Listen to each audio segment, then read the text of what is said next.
There wasn't much in Lorna's satchel, just a hand-stitched quilt, her late mother's hairbrush, and the letter that promised her a husband, a cabin, and a future in the New Mexico territory. Her father had traded 2 mules and a chest of silverware for this match, and it was all supposed to be waiting for her at the edge of Black Hollow. But when the buckboard wagon dropped her off, the man who approached her reeked of whiskey and dust, his eyes bloodshot and his smile crooked. "You Lorna?" he asked, scratching at his stubble. She nodded. "Your dowry's gone," he said before she could speak. "Sold it last week. Whiskey don't buy itself." She blinked. You sold everything?" He shrugged, turning to spit in the dirt. "Cabin burned last winter. You can sleep in the shed or keep walking. Don't much care." She stood frozen, her boots sinking into the mud as the wagon disappeared down the trail behind her. He walked off without another word. It was a boy who finally stepped out from the shadow of a dying mesquite. No more than 8 or 9, with long black hair and eyes too quiet for his age. He watched her like someone who recognized loneliness. "That's my pa," he said. "But I don't like him much." Lorna forced a smile, then sat on her trunk because her knees might have given out otherwise. "What's your name?" she asked softly. The boy hesitated. "They call me Wata." His voice was barely above a whisper. "I don't think it's my real name. My mama was Apache." Lorna swallowed hard. Her hands clutched the quilt in her lap like it might anchor her. "Where is she now?" He shrugged. "Gone. Like your dowry." Then, after a long pause, "You hungry?" She looked up, startled. He was holding a half loaf of cornbread in 2 small hands. "I saved it," he said, "in case someone better came." Her eyes filled suddenly, not from pain, but from the unbearable grace of it. "Thank you," she said, "but I can't stay where I'm not wanted." He didn't move. "Then don't stay for him. Stay for me." Lorna didn't know what made her take the bread, or why her heart began to beat again the moment she did. But something changed right there in the dust. Something no amount of whiskey could drown. Lorna didn't see the man again that evening. He vanished into town with whatever coin he'd scraped from her dowry and left her standing in the dust outside a collapsing barn. Inside, the air smelled of damp hay and animal sweat, but it was dry, and the horses didn't mind her. Wata brought a rough blanket that smelled of wood smoke and pine, and laid it beside the stall like he'd done this before. "He won't let you in the house," the boy said, settling on the floor beside her without asking. "He only lets in women who scream at him or leave after 2 days." Lorna watched him tuck himself in like a child who had never known a bed. "Where do you sleep usually?" she asked. Wata didn't answer. She didn't press. That night, with her arms curled around her satchel and her back to the barn wall, Lorna listened to the creak of old beams and the slow breath of the animals. But what she noticed most was the sound of Wata humming, a tune with no words, soft as wind through dry grass. In the morning she woke to find a small tin mug beside her, half full of lukewarm chicory. The boy was feeding the horse with the crooked leg, speaking to it in Apache. "You learned that from your mother?" she asked, rubbing her eyes. He nodded. "She said names matter. So do mornings. She said you should always give someone something warm to wake up to." Lorna took a sip, and nearly cried again. She hadn't been offered anything warm in weeks. When they walked back toward the house, the man was sprawled on the porch, snoring loud and sour. Wata didn't look at him.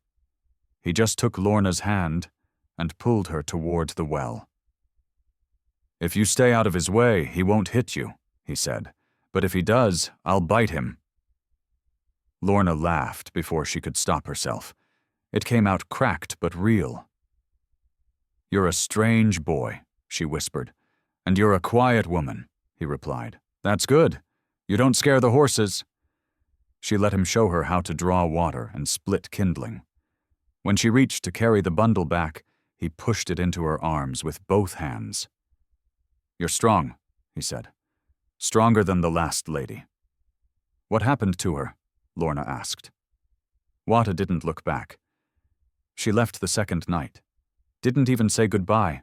By the third evening, Wada had moved a small wooden crate beside the barn door and declared it his thinking place. That's where Lorna found him every night after sundown. Knees pulled up, arms folded, eyes fixed on the stars like he expected someone to speak from them. That night, she brought him a slice of cornbread she'd managed to warm by the fire in the smokehouse. "It's not much," she said. "But I remember how you saved me with the first one." He didn't smile, just looked up with those solemn eyes and said, "People usually leave before the third night. I thought maybe you had too." Lorna knelt beside him, tucking her skirts underneath. "What would you have done if I had?" "Sat here anyway," he said. "It's better than being in there." He jerked his chin toward the cabin, where his father's laughter rang out, drunken and alone. "You said your mother was Apache?" she asked gently. "What was she like?" Wata was quiet so long she thought he might not answer. Then, "She used to press her face against mine and say I smelled like river stones and burnt sage." He touched his own cheek, as if trying to remember what that felt like. "She used to sing too, even when she was sad. I don't know where she went. Just one day she was gone." Lorna felt something tighten in her chest, not just pity, but a thread of recognition, the feeling of being left behind, of being someone else's second choice. "If I stay," she whispered, "will you let me sing to you sometimes?" He didn't say anything. He just leaned into her shoulder like a child, much younger than he acted. She let him stay there until the stars had shifted west and the frogs began their night songs. Inside the house, the door slammed. His father stumbled out, shirt half-buttoned, belt dragging in the dirt. He paused when he saw them. "Ain't you gone yet?" he slurred at Lorna. She rose slowly, putting herself between the man and the boy. "No," she said quietly. "I haven't gone." "Then you're dumber than you look," he muttered, turning back toward the porch. Wata stood behind her, fists clenched. But when she turned to him, his eyes weren't filled with fear. They were filled with something deeper. Hope. "You don't have to love him," he whispered. "But maybe you could still stay for me." And for the first time since arriving in Black Hollow, Lorna believed maybe she could. The next morning, Lorna found a torn ribbon tangled in the weeds behind the outhouse. Dusty pink, stained at one end, and still knotted like it had once held a braid. She picked it up and held it for a long time before tucking it in her apron. Inside the cabin, the man, she still hadn't learned his name, was passed out with a bottle on his chest and a boot half off. She stepped around him and boiled water for Wata's hands, scraped raw from chopping wood too thick for his size. "You need smaller logs," she told him. "Or stronger arms," he shot back, but smiled when she wrapped them in a warm cloth anyway. They sat in the barn again that evening, Wata brushing the mare's tail with careful fingers. "There were others," he said suddenly. "Women like you. My papa doesn't remember most of them. Some left fast. Some cried a lot. One tried to set the place on fire." "Is that where the burn marks are on the wall?" Lorna asked. He nodded. She was scared of him. I think she thought he'd do worse. "Did he?" Wata was silent. Then he said, "He never hit me." He hit her, but never me. Lorna felt a chill that had nothing to do with the weather. She wondered how many broken women this place had swallowed whole. She didn't want to be one of them. "And your mother?" she asked. "Why did she leave?" Wata's voice dropped. I don't think she left. I think something happened. He stood and walked to the edge of the barn, kicking dust with his bare foot. Sometimes, I think if I stay here long enough, she'll come back. Or maybe someone like her will. He looked up at Lorna. You look nothing like her, but you smell the same. Like what? She asked gently. Like bread, and horses, and the kind of woman who hums even when no one listens. Lorna didn't know what to say. She felt a knot in her throat. She hadn't expected. That night, she didn't sleep in the barn. She lay on the wooden floor inside the cabin, next to the cold stove, while Wata curled up on the rug. When the man stumbled in and looked at them, he didn't say a word. He just grunted and dropped onto the bed, snoring instantly. Lorna looked at the boy. He was already asleep, hand clutching the pink ribbon she'd found tucked into his chest like a secret only he understood. Lorna was sweeping the porch when he stepped out, sober for the first time since she arrived. The sun was high, his boots heavy on the old wood, and for a second she thought he might say something human. Instead, he picked up her water bucket and dumped it. You don't clean my house like you live here, he muttered. You clean it like you own it. Lorna didn't flinch. Then maybe you should take the broom. He stared at her. Not in lust, not in rage, just stared. You're not like the others, he said finally. They always tried to please. Maybe that's why they left, she replied. Or didn't make it. Something flickered across his face then. Guilt, maybe, or memory. He looked away. My son's soft on you. That'll pass. She didn't answer. She knew better than to argue with men who thought kindness was a disease. That afternoon, Wata showed her a set of carved animals hidden in a crate under the barn floor, each one shaped from bone and stone, smooth from years of handling.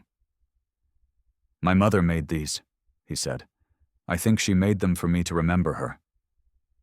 He handed Lorna a horse, its legs chipped but strong. I used to think this one would take me to her.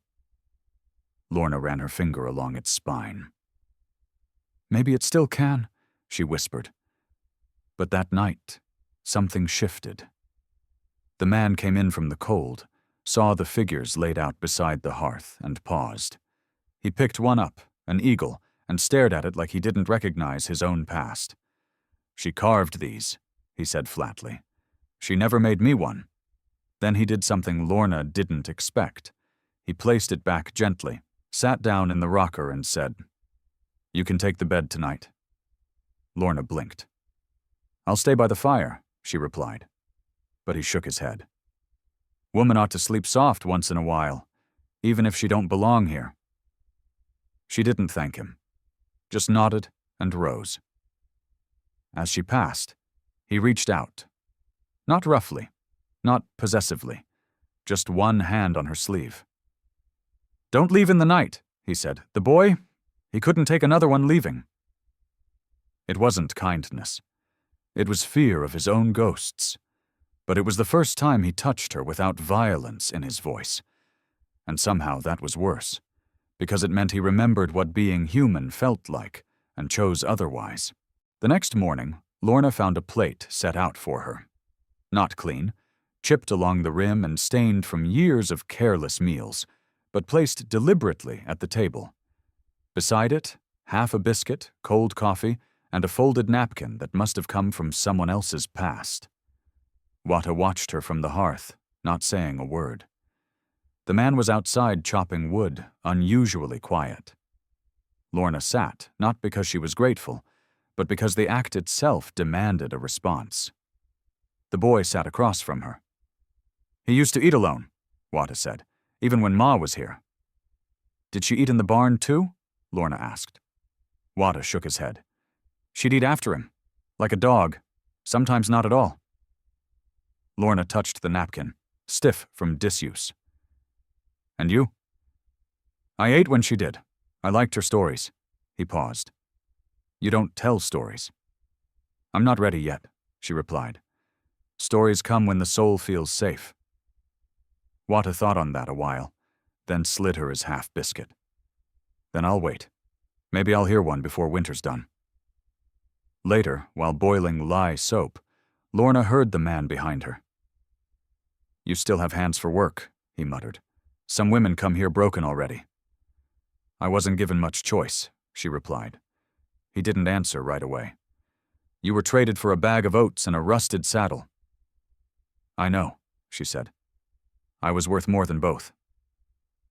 He studied her for a moment, then looked away. You got spirit, but spirit don't raise a boy or clean a cabin. No, she said quietly, but it can build a home, and right now your son doesn't have one. The wind howled outside. The mountains were already gathering snow.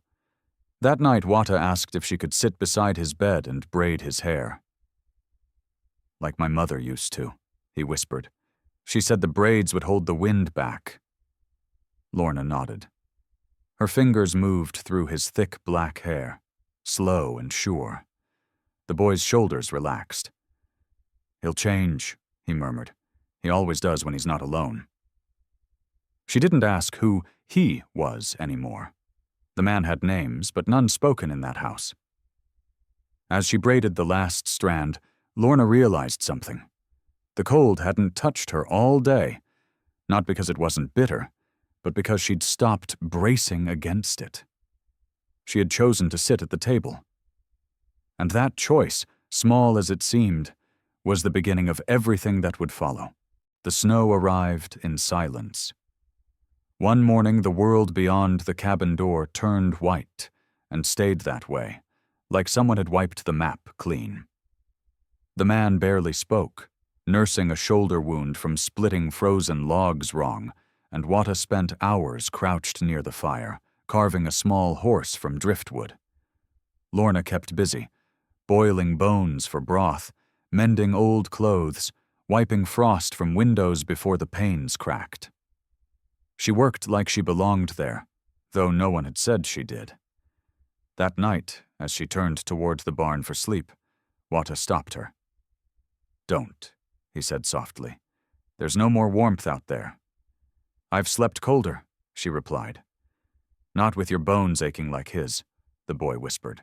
He won't say it, but he hears you cry sometimes. Lorna blinked. I don't. Not loud, just the kind where your body gives up. She didn't argue.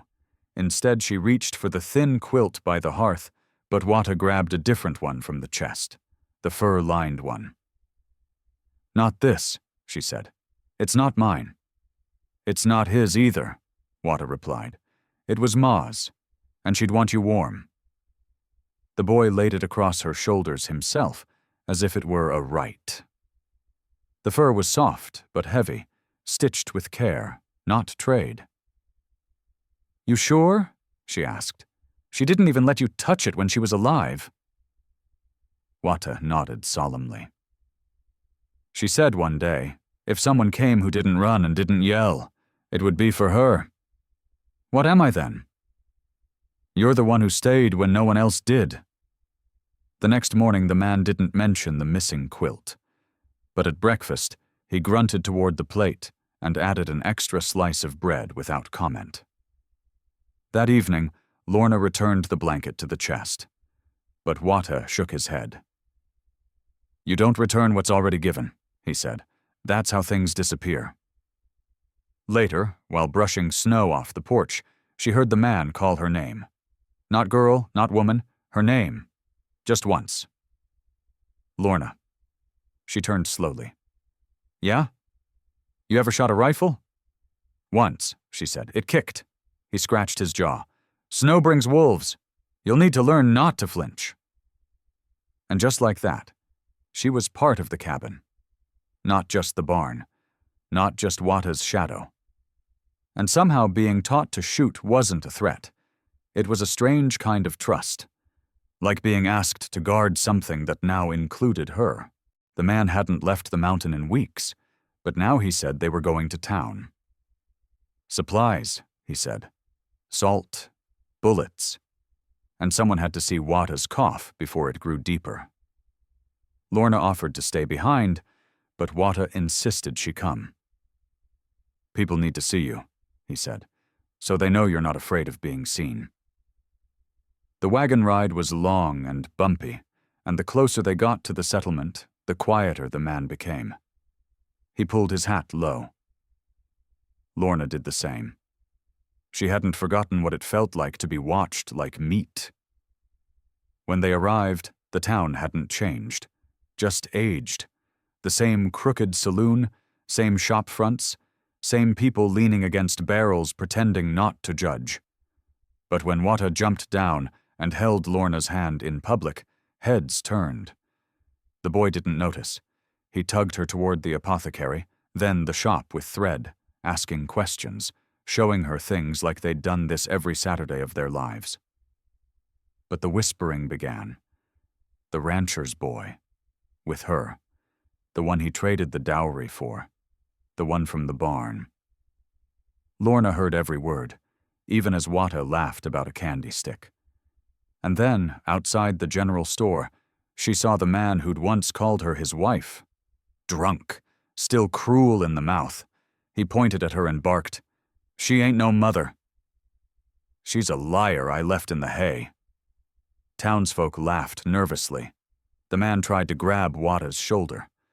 "You're coming with me, boy. You're mine, not hers." But Wata shook free and stepped between them. "She's my ma," he said, loud enough to freeze the whole street. "She makes soup when I'm sick. She cuts my hair. She knows which shoulder I sleep on when I cry." The silence was thick. The man looked stunned, his hand still mid-air. "That ain't—" "She stayed when you didn't," Wata said. "You left. She didn't." Lorna couldn't speak. Her throat tightened so hard it hurt. Then the rancher stepped out from the blacksmith's door. He said nothing, but moved between Lorna and the man. Others followed. A few women nodded toward her, not warm, but not cruel either. And just like that, the moment passed. The drunkard stumbled away. The town went back to pretending. But Lorna stood there, her hand still tingling from where Wata had gripped it so tightly. For the first time since that cold night in the barn, she felt truly seen. Not as a girl bought or abandoned, but as someone a child had chosen to belong to. That night, back on the mountain, Wata fell asleep quickly, his face still flushed from the tension of the day. Lorna sat by the fire, twisting a scrap of wool between her fingers, her thoughts too loud to silence. The rancher hadn't said a word, not during the boys' stand, not after. But he'd walked beside her all the way back to the wagon, his presence quiet but firm, like a wall against the wind. Now, he was outside, stacking wood by the porch, pretending the world hadn't shifted on its axis. She stepped out into the cold night and said his name. He didn't turn around. "Did you know he'd say all that?" she asked softly. He looked up at the stars. "Didn't expect it, but I hoped." She crossed her arms, more to keep herself from trembling than from the cold. "They'll say more now, about you, about him, about me." The rancher finally turned, his face etched with that same unreadable calm that had unnerved her months ago. "Let them," he said. "They've got mouths. We've got lives." She let out a breath, sharp and aching. "I'm not trying to make anything complicated. I just didn't want him to feel what I felt, that night. Cold and forgotten." He stepped forward then, slowly, like he was trying not to spook a skittish horse. "Lorna, that boy's not forgotten. Not by you, not anymore." He paused, eyes searching hers. "And maybe I'm not either." She blinked. "You?" He nodded. "I've been up here 8 winters. Built this place with my hands. Thought I wanted the quiet. But maybe I just didn't know what it sounded like when someone laughed in the kitchen." The silence stretched again, but now it felt like the space between notes in a hymn. "I'm not a wife," she whispered. Not really. Then don't be, he replied. Just be someone who stays. A gust of wind stirred the trees, and she remembered the first night she'd slept by this fire, too scared to hope, too tired to run. And now, here he was, asking nothing, just offering space. A porch, a pot of stew, a hand to split the wood. When she turned to go inside, the fire in the hearth hadn't gone out. Neither had the one she'd tried for so long to smother inside her own chest. It didn't burn wild now. Just steady. Steady enough to believe that maybe, just maybe, a new kind of life had already begun without her even knowing. Spring came early that year, as if the world itself wanted to make amends. The snow melted off the roof in long silver trails, and the soil gave up green without a fight. Wata had grown taller over the months, taller, steadier, kinder in ways that couldn't be taught, only witnessed. Lorna found herself smiling more, not because life had grown easier, but because it had grown rooted. One morning, the three of them rode into town for supplies. Wata insisted on carrying the list. The rancher, who still hadn't spoken a word of proposal, walked beside her with the kind of quiet familiarity that needed no ceremony. But when they stepped onto the boardwalk, the world slowed. The rancher's older sister, the same one who'd once given her that coin and bitter silence, stood outside the store. She looked at Lorna, then at Wata. "That your boy?" she asked. Wata turned to Lorna, uncertain. Lorna froze, just for a second, but then felt the boy's hand slip into hers. "Yes," she said. "He's mine." The woman didn't sneer this time. She just nodded slowly. "Looks strong. Good eyes." Then she walked away. No apology, no welcome, just less resistance. And that was enough. Later that afternoon, as they unpacked supplies from the wagon, Wata sat on the porch steps, fiddling with the tin star Lorna had found in the back of a drawer. "Did you always want a mother?" she asked, crouching beside him. "No," he said simply. "I didn't know I needed one." She swallowed. "And now?" He looked up at her, eyes steady as mountain stone. "Now I know her name." She touched his cheek. "What is it?" "Lorna," he said. Just that. Not Ma. Not Mama. Just Lorna. But it was the only name that mattered, because it wasn't borrowed from grief or forced by tradition. It was his choice, his word, his way of saying, "You stayed, you warmed me, you made this home real." The rancher came up behind them, carrying a sack of nails. He didn't say anything, just looked at the two of them. And in that moment, he didn't need to speak. He was the roof. Wata was the flame. And she was the name written above the door in all the ways that counted. They were not what any of them expected, but somehow they were exactly what each other needed. Please like, share, and subscribe to support more true-hearted stories on Stories Left Behind. Have you ever been claimed, not by blood, but by love? Tell us your story in the comments.